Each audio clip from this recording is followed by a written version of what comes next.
Catherine and Jonathan Catherine Whitmore was the kind of woman who turned heads in every room she entered.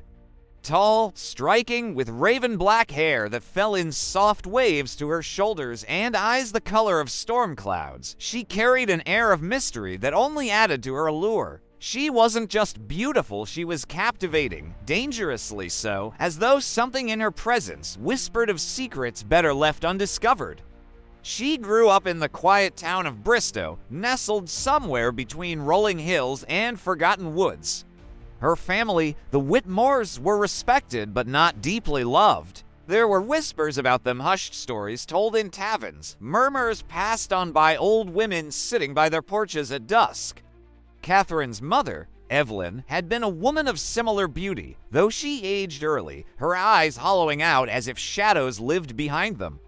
Evelyn often warned Catherine as a child, "Some storms run in the blood, my darling. And storms, when they come, can't be stopped." Catherine never fully understood what her mother meant until her adolescence. It was when she turned 14 that the changes began. Every month, like the cruel precision of clockwork, she found herself gripped by a fury she could not control. For 5 days, no more, no less, she became someone else entirely. Small irritations sparked violent arguments. A wrong word from her father led to smashed glass. A sibling's teasing earned them deep scratches across their arm. When the days ended, she would collapse into exhaustion, horrified by what she had done, begging for forgiveness. The Whitmores tried everything. Doctors in Bristow found nothing unusual. A psychiatrist from the city declared it was a passing temperament issue of youth. A priest was brought in to pray over her, sprinkling holy water and reciting verses of exorcism, but Catherine simply glared at him with such venom that he packed his things and left before nightfall. The family learned to adapt, marking the calendar discreetly each month. When the dreaded 5 days came, her younger siblings kept their distance. Her father avoided her altogether. Her mother stayed close, quietly enduring the storm. No one ever dared to speak of it outside the house. When Catherine turned 21, the episodes had not faded. But outside those days, she was the picture of charm. She laughed easily, drew people to her with her warmth, and carried herself with grace. Men in town spoke of her beauty. Women envied her confidence. That was when Jonathan Miller came into her life. Jonathan was a school teacher, recently moved to Bristow from a neighboring town. He was gentle in spirit, with sandy blonde hair and the kind of smile that put people at ease. He met Catherine at the town library, where she often spent her quieter afternoons lost in books. She had been reading a collection of poems when Jonathan noticed her. "Do you like Tennyson?" he asked, his voice soft but genuine. Catherine looked up, startled. Few people in Bristow cared for poetry. "I like words that sound like they could outlive me," she replied. Jonathan smiled. "Then you and I are kindred souls." It was the beginning of something neither of them could stop. Within months, they were inseparable. Jonathan's gentleness softened Catherine's rough edges. His patience seemed endless. He adored her laughter, her intelligence, the way she could debate philosophy one moment and tease him the next. For Catherine, he was a light, steady, calm, and utterly devoted. When he proposed, kneeling in front of her under the old oak tree in Bristow Park, she felt both joy and dread. "Jonathan," she whispered, tears welling. "You don't know me." "Not fully." "Then tell me," he urged. "There's nothing you could say that would make me love you less." But Catherine could not bring herself to confess the storm that lived within her. Instead, she nodded and with trembling hands accepted his ring. Their wedding was small but beautiful. Friends and family gathered in the church at the edge of town, where Catherine's veil shimmered like morning mist, and Jonathan looked at her as though she was the only soul in existence. For a while, married life was bliss. Catherine tried her best to shield Jonathan from her episodes. She marked the calendar secretly and feigned headaches or sudden errands during the dangerous days.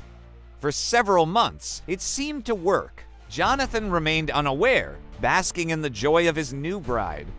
But storms cannot be hidden forever. It was a rainy evening in November when the truth erupted. Jonathan had returned from work to find Catherine pacing the living room, her hands trembling, eyes burning with an intensity he had never seen. "Kathy, what's wrong?"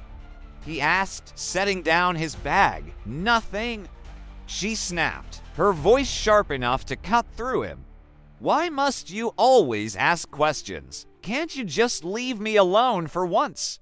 Jonathan blinked, taken aback. "I only wanted to help."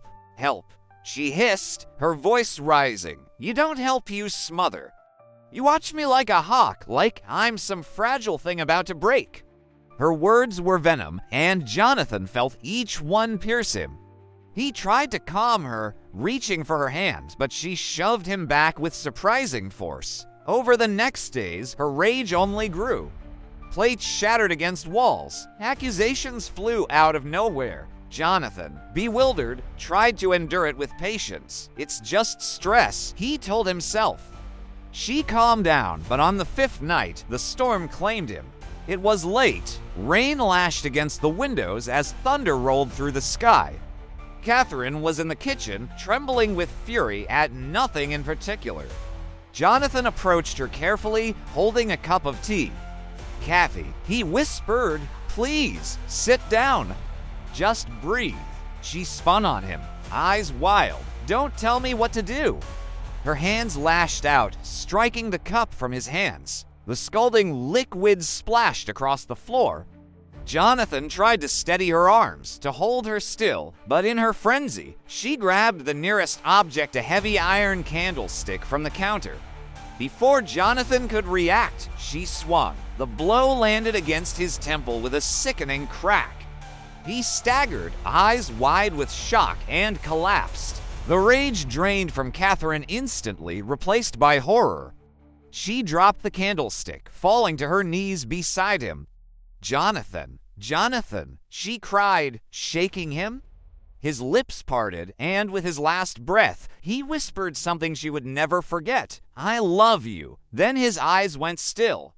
The town mourned Jonathan Miller's sudden death. The coroner ruled it an accident, a tragic fall during a storm. Catherine played the part of the grieving widow, her tears genuine. But inside, she carried the unbearable truth. Her family, though sympathetic, exchanged uneasy glances. They had long feared this day might come, yet no one dared to confront her directly. When the next month came and the 5 days returned, Catherine locked herself in her room, terrified of herself. But the cycle did not stop. It never stopped. And despite the darkness that clung to her, despite the whispers around town, men still looked at Catherine Whitmore with longing. Something about her drew them in, like moths to the flame that had already burned one man to death. The death of Jonathan Miller should have been enough to silence Catherine Whitmore's charm forever. The townspeople whispered about it for months. Some said he slipped on the wet floor. Others wondered aloud about the candlestick, the blow to his head. But there was no evidence of foul play, at least none that anyone dared to prove. Catherine remained in Bristow, dressed in mourning for over a year. She walked through the town square with veils drawn low, her face pale with grief. Some pitied her, others feared her, yet beneath the sorrow, her beauty had not dimmed. In fact, her widowhood seemed to add to her allure. Men looked at her with a mixture of sympathy and fascination, drawn to the tragic widow who carried an aura of mystery. One such man was Edward Sullivan. Edward was unlike Jonathan in every way. Where Jonathan had been soft-spoken and gentle, Edward was confident, ambitious, and wealthy. He owned several mills across the county and was known for his sharp business sense. His arrival in Bristow was marked by a new carriage, gleaming black horses, and the attention of nearly every eligible woman in town. But Edward only had eyes for Catherine. He first encountered her at a charity banquet hosted by the mayor. Catherine had been reluctant to attend. Her family persuaded her to step out into society again. When Edward saw her across the room, draped in black silk, her eyes lowered with modesty. He was spellbound. "Who is she?" he asked an acquaintance. "That's Catherine Whitmore," the man replied quietly. "Widow of Jonathan Miller." "Ah, the tragic beauty," Edward murmured, already intrigued. He made his approach, bowing slightly as he introduced himself. Catherine lifted her gaze, and for a brief moment, she saw Jonathan's face flash before her eyes. Her chest tightened, but Edward's charm was disarming. He spoke with confidence, asked about her interests, and told her stories of his travels. She found herself laughing a sound she hadn't released in months. Over the following weeks, Edward pursued her with determination. Flowers arrived at her door, invitations to dinners, carriage rides, and operas followed. Catherine resisted at first, haunted by guilt and fear of what lived inside her, but Edward was persistent, and eventually she allowed herself to be swept into his world. The bell tolled slowly and solemnly, its mournful clang echoing through the silent streets of Hollow Creek. Today was a day of mourning. The townspeople, clad in their finest black, shuffled along, their faces etched with grim sympathy. All were there to pay their respects to Mr. Edward Albright, the beloved young mill owner who had met a tragic end.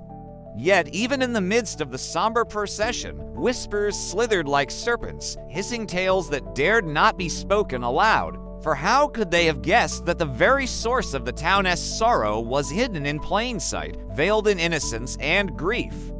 Catherine Albright stood tall in her widow's weeds, her face pale and composed, her eyes downcast. She walked slowly, her steps measured, her head held high, her chin tilted upwards to meet the sorrowful gaze of the townspeople. Some dared to look away, unable to meet the unsettling intensity in her eyes. Others looked away, knowing that in those depths lay a darkness too profound for them to comprehend. Amongst them was Miss Amelia Hayes, her face drawn and tight with worry. Despite the oppressive heat, she wore a thick shawl around her shoulders, her hands clasped tightly before her. She, more than anyone, understood the torment that lay behind Catherine's facade. Only Amelia knew the tempest that raged within the seemingly placid waters of Catherine's eyes. As they approached the grave, a hush fell over the crowd. With a final sob, Catherine stepped forward. There lay Edward, his coffin draped in rich velvet, his face pallid and lifeless, his eyes forever closed. A single red rose lay upon it, its petals mirroring the flush of blood staining Catherine's hands. She had loved Edward deeply, or so she had convinced herself. But somewhere, deep within the labyrinth of her soul, a sinister thought echoed. Perhaps Edward's demise had been an accident waiting to happen. When she had first met Catherine, she had been vibrant, vivacious, a whirlwind of infectious laughter and innocent charm. But now, standing at the precipice of death, Catherine saw in herself a stranger, a creature born of moonlight and madness. Her own reflection mocked her from Edward's glassy eyes. She had known Edward for only 8 months, but in that brief time, he had become her anchor, the one constant amidst the chaos of her existence. He had promised her a haven from the storms within, a sanctuary where she could shed her armor of melancholy and simply be. And for a while, she had basked in the warmth of his affection, allowing herself to believe that she, too, could be a beacon of light. But then the shadows returned, seeping into her dreams and clinging to her waking hours. The darkness within her grew, twisting her thoughts, warping her perceptions, whispering insidious doubts. She had seen glimpses of this darkness in Edward's eyes, moments when his gaze turned cold and distant, as though he, too, was wrestling with the demons of his past. When Edward had fallen, she had felt a surge of relief, swiftly followed by an overwhelming sense of dread. Now, staring into the abyss of her own soul, she understood the gravity of what she had done. Edward had been her only chance at redemption, the one person who had seen beyond her darkness and still believed in her. With his passing, that chance had vanished. As the ceremony commenced, Catherine's composure faltered slightly. Reverend Samuel, his eyes heavy with pity, spoke of Edward's virtues, his kindness, his generosity, his unwavering faith. Each word was a nail hammered into the coffin of her guilt. The finality of those words echoed in her ears, sealing her fate as the only person who knew the true extent of her sin. The service ended with the solemn words, "In loving memory of Edward Albright, may he rest in peace." As the crowd began to disperse, Catherine remained rooted to the spot. In the distance, she heard the faint strains of "Rest in Peace," sung in voices that trembled with sadness.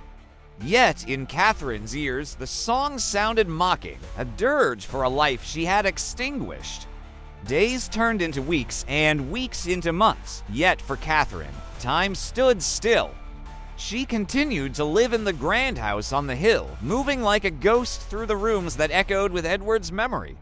The townspeople whispered amongst themselves, wondering why the widow Albright had forsaken society. Hadn't she received her late husband's fortune? Why did she choose to remain secluded? Did she grieve, or did she scheme? What plans did she weave in the dark recesses of her mind? No one knew. One afternoon, as Catherine sat by the window, lost in thought, she noticed a figure approaching her home. It was Miss Hayes, her shawl pulled tightly around her, her eyes shining with determination. Upon entering the house, Amelia wasted no time in breaking the silence. She confronted Catherine directly, demanding answers about her actions. Catherine's initial response was a cold dismissal, a reminder that she was a mere servant. But Amelia pressed on, her voice echoing Catherine's own unspoken fears. What if Hollow Creek, just like London, began to view Catherine as a murderess? Her reputation would precede her, casting a shadow wherever she went. Catherine admitted that she had indeed killed Edward, but insisted that it was accidental. However, Amelia pointed out the uncanny coincidence of the candlestick, the same weapon Catherine had used to kill Jonathan. Catherine attempted to justify herself, claiming that she had merely acted in self-defense, but Amelia saw through her facade. She accused Catherine of planning to inherit Edward's fortune and hinted at the possibility of foul play. Realizing that her secret was in peril, Catherine lashed out, threatening to dismiss Amelia. But Amelia stood firm, countering Catherine's threats with a simple statement: "If you fire me, who will watch over you?" Catherine, realizing the validity of Amelia's argument, allowed her to stay. However, a seed of doubt had been planted in Amelia's mind. Unable to shake off the feeling that there was more to the story, she began observing Catherine, noticing peculiar habits, such as Catherine's affinity for expensive jewelry and her preference for sleeping with the windows open, ensuring any sound of her restless nights could reach the outside. Amelia also observed that despite being a devout Christian, Catherine left the holy water and prayer book untouched, choosing instead to turn to God only when faced with danger. When Amelia questioned these discrepancies, Catherine offered a chilling explanation. She had no need for prayers since she never intended to leave Hollow Creek alive. She would never require holy water as she had no intention of treading the path of righteousness. These revelations sent shivers down Amelia's spine. Catherine was indeed a wolf in sheep's clothing, a predator lurking beneath the guise of innocence. Determined to uncover the truth, Amelia delved into Catherine's past, seeking answers in the shadows of her London life. What she discovered shocked her. Catherine's previous husband, Jonathan, had died under suspicious circumstances, having met a similar fate to Edward. In both cases, Catherine had been the sole beneficiary. Armed with this knowledge, Amelia confronted Catherine. But Catherine, far from being remorseful, sneered in the face of the evidence. She taunted Amelia, reminding her of her lowly status and suggesting that she should focus on her place rather than Catherine's. Catherine's chilling confession shook Amelia to her core. She learned that Catherine had meticulously planned each murder, selecting men older than her and possessing vast fortunes, which she eagerly anticipated inheriting. Her motive was pure greed, a trait Amelia had failed to recognize in her former employer. Catherine's admission confirmed what Amelia had long suspected. Catherine was a cunning, manipulative woman who would stop at nothing to acquire what she desired. Haunted by Catherine's confession, Amelia pondered her next move. Should she expose Catherine's crimes to the townspeople? The thought both terrified and exhilarated her. The consequences of exposing Catherine could be severe, potentially endangering Amelia's own well-being. Yet the thought of Catherine walking free, a viper poised to strike again, filled her with dread. Torn between her own safety and the potential harm to others, Amelia knew she had a difficult decision to make. The death of Edward Sullivan shook the town far more than Jonathan's. A wealthy, powerful man reduced to a corpse in his own study rumors spread like wildfire. Catherine's grief was genuine, her wails echoing through the Sullivan estate.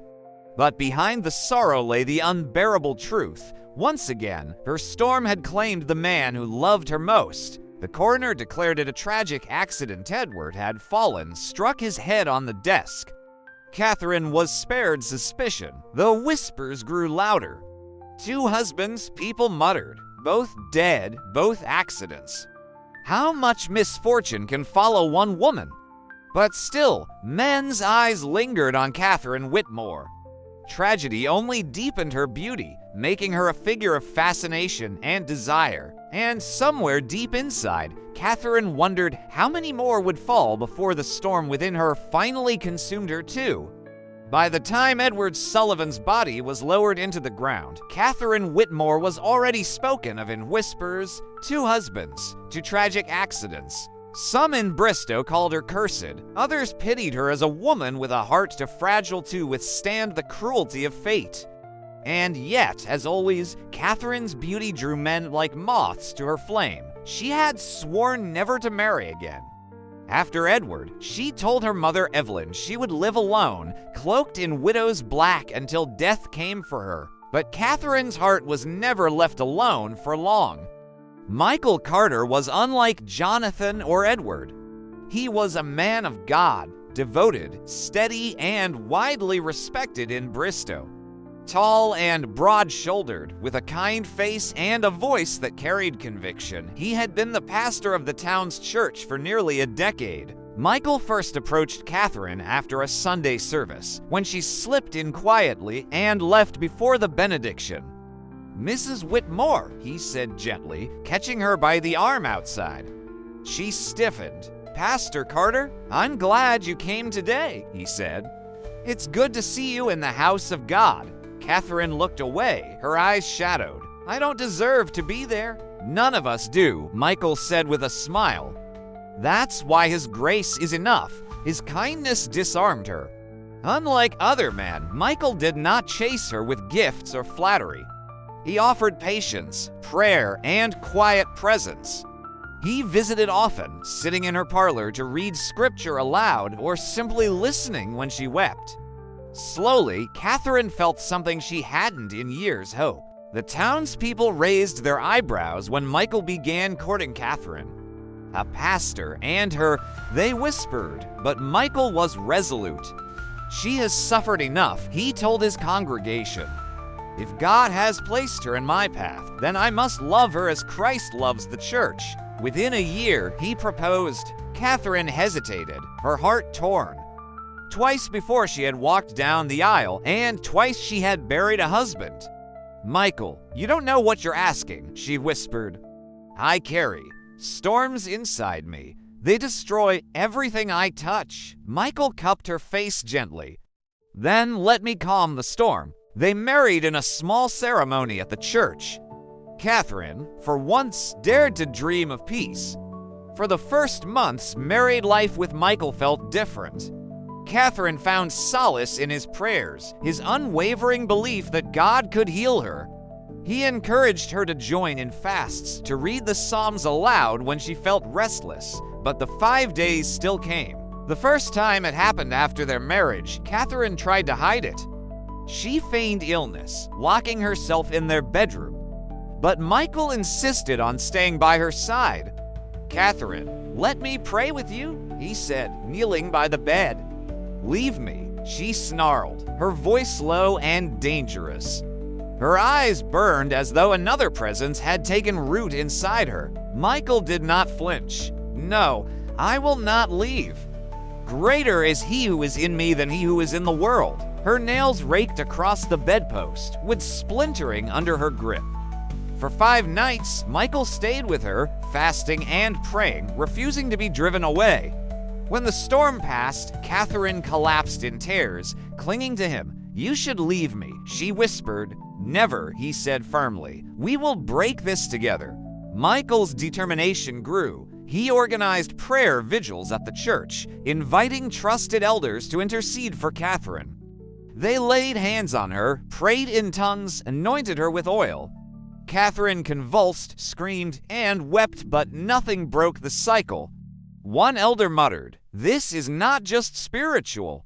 It is blood. It is ancient." Michael silenced him. "Nothing is stronger than the blood of Christ." He doubled his efforts, fasting for 40 days, leading Catherine in nightly prayers.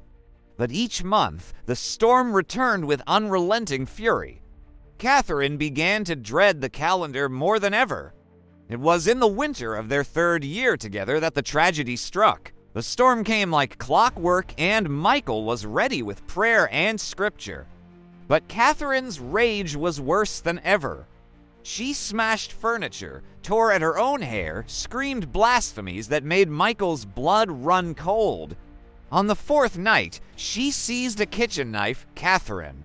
Michael shouted, stepping forward. "Drop it!" Her eyes glowed with something feral. "Don't come closer," she shrieked. He spread his arms wide. "If you must strike, strike me. But know this, I love you. Even in this madness, I love you." For a heartbeat, her hands trembled. The storm seemed to waver. Then, with a guttural cry, she drove the blade forward. Michael gasped, his body jerking as the knife sank into his chest. He staggered, clutching at the wound, blood spilling across his shirt. Catherine dropped the knife instantly, horror twisting her face. "No, no, Michael," she cried, catching him as he fell.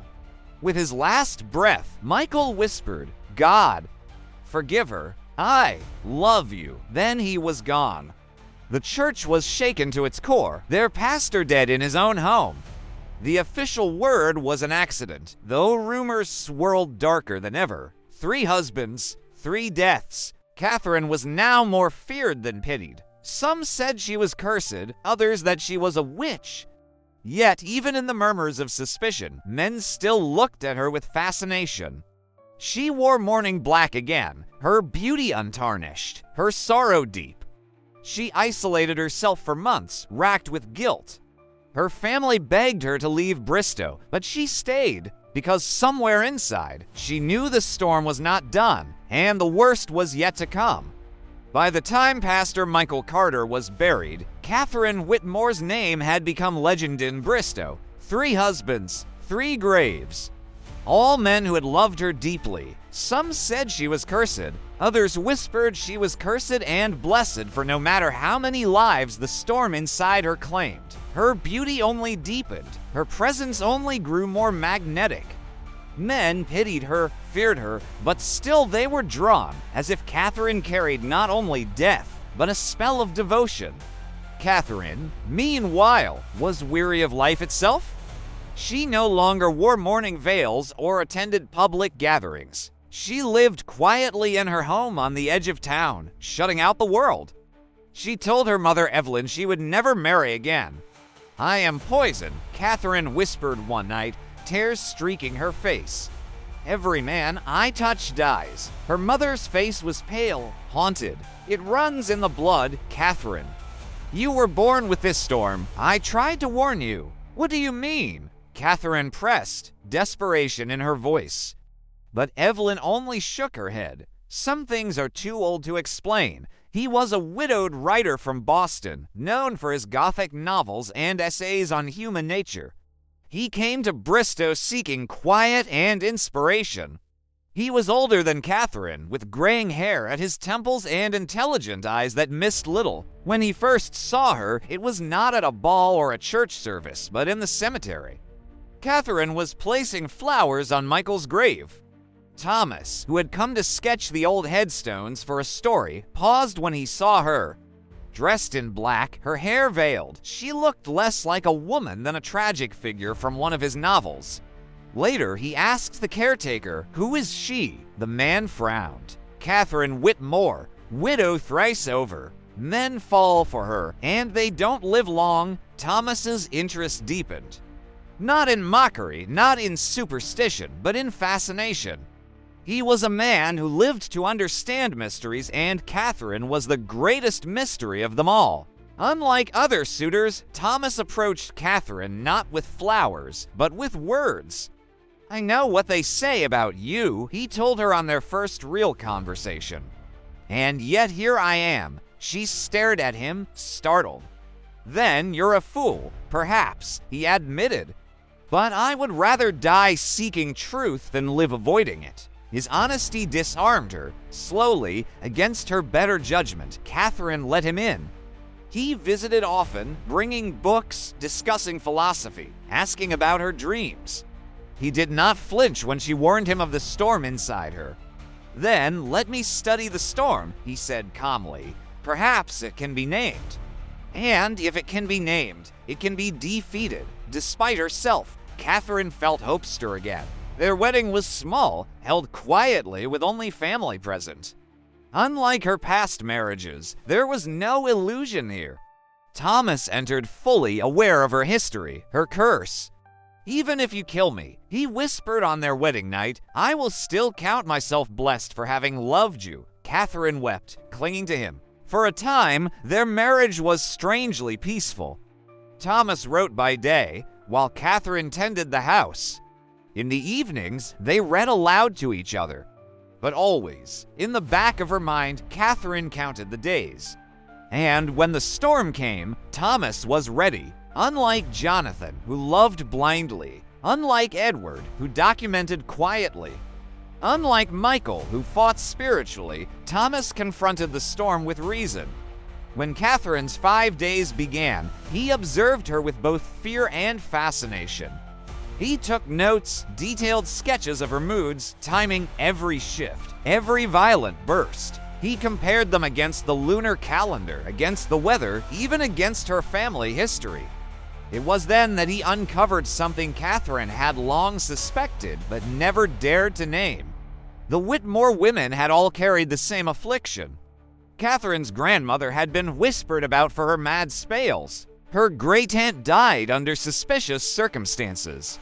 Even her mother Evelyn admitted to bouts of rage, though never as violent as Catherine's. "It is the blood," Thomas concluded one night, his face pale, "a generational curse. It ripens stronger in each daughter." Catherine trembled. "Then I am doomed." "Not doomed," Thomas said softly, "but dangerous." Thomas was determined to endure, even if it meant his own life. But the storm cared little for love or determination. On the 5th day of one cycle, Catherine's rage grew worse than ever. She screamed, hurled objects, tore curtains from the walls. Thomas tried to soothe her, speaking calmly, holding his ground. "Catherine," he said gently, "it's me." Remember, it's me, but she was beyond reach. In her frenzy, she shoved him against the desk. He stumbled, striking his head on the corner. Blood streamed down his temple as he fell. Catherine froze. Her storm began to ebb just as she saw Thomas bleeding on the floor. She rushed to him, cradling his head. "Thomas, no, I didn't mean." His eyes fluttered open. With a weak smile, he whispered even now, "I love you." Then, like the three before him, his breath stilled. Thomas's death sealed Catherine's fate in Bristow. No one believed in accidents anymore. She was cursed, they said, a black widow in human form. Yet, even in her ruin, men continued to look at her with desire, fascination, obsession. It was as though the curse did not only bring death, but also unshakable love. Catherine withdrew completely, haunted by 4 graves that bore her name. And as she aged, one fear consumed her more than any other, not her own death, but the thought of passing the storm to her daughters. For storms that live in the blood never die. They only wait for the next heart to carry them. And in Bristow, whispers remained for generations about Catherine Whitmore, the woman every man loved until death.